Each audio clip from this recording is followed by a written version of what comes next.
सुप्रभात बच्चों। तो आपने पढ़ इसके भगवान के डाकिए कविता का सारांश आपने पढ़ लिया है। आशा है आपको समझ में आ गया होगा। अब हम इसके प्रश्नोत्तर करेंगे, तो ध्यानपूर्वक आपको देखना है, सुनना है, समझना है और अपनी उत्तर पुस्तिका में लिखना है। पहला प्रश्न है, कवि ने पक्षी और बादल को भगवान के डाकिए क्यों बताया है? स्पष्ट कीजिए। उत्तर देखिए, ध्यान से सुनना और लिखना। कवि ने पक्षी और बादल को भगवान के डाकिए इसलिए माना है क्योंकि ये संदेशों को एक स्थान से दूसरे स्थान तक पहुंचाने में सहायता करते हैं। बादल शीतलता का संदेश देते हैं और पक्षी अपने पंखों पर सुगंधित वायु को लेकर एक देश से दूसरे देश जाते हैं। दूसरा प्रश्न देखिए, पक्षी और बादल द्वारा लाई गई चिट्ठियों को कौन कौन पढ़ पाते हैं? सोचकर लिखिए। उत्तर देखिए, पक्षी और बादल द्वारा लाई गई चिट्ठियाँ पेड़, पौधे, पानी और पहाड़ ही पढ़ पाते हैं, वही उनकी भाषा को समझ पाते हैं। प्रश्न तीसरा, इन पंक्तियों का क्या भाव है? उत्तर, पक्षी और बादल प्रेम सद्भाव, ये जो पंक्तियां हैं जो कविता में, पक्षी और बादल प्रेम सद्भाव और एकता का संदेश एक देश से दूसरे देश को भेजते हैं।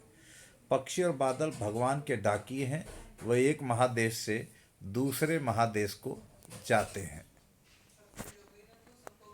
पक्षी और बादल की चिट्ठियों में पेड़ पौधे, पानी और पहाड़ क्या पढ़ पाते हैं? तो उत्तर देखिए कि हाँ, पढ़ पाते हैं। भगवान पूरे विश्व को एक मानकर अपना प्रेम सभी में बराबर बांटते हैं। उनका ये प्रेम बादलों द्वारा पानी के रूप में धरती पर आता है, जो पेड़ पौधों में जीवन भरता है। इसे ही पेड़ पौधे, पानी और पहाड़ पढ़ते हैं। या फिर से देखिए कि पूछा है कि क्या पेड़ पौधे पानी पहाड़ बाँच पाते हैं?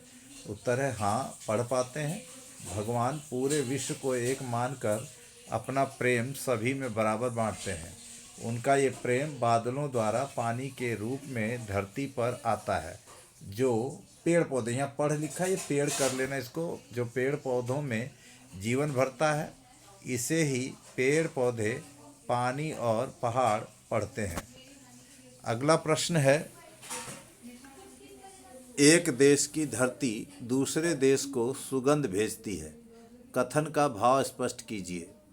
उत्तर है, एक देश की धरती दूसरे देश को सुगंध भेजती है से कवि का भाव यही है कि एक देश की धरती दूसरे देश को प्यार और सौहार्द भेजती है। यहाँ सुगंध भाईचारे का प्रतीक है और गंध प्यार का।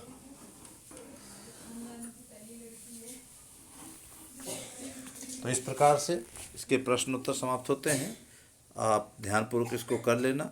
आशा आप सभी को अच्छे से समझ में आया होगा। प्रस्तुति गुलाबचंद जैसल, स्नातकोत्तर हिंदी अध्यापक, केंद्रीय विद्यालय हरसिंहपुरा। घर में रहें, सुरक्षित रहें। धन्यवाद।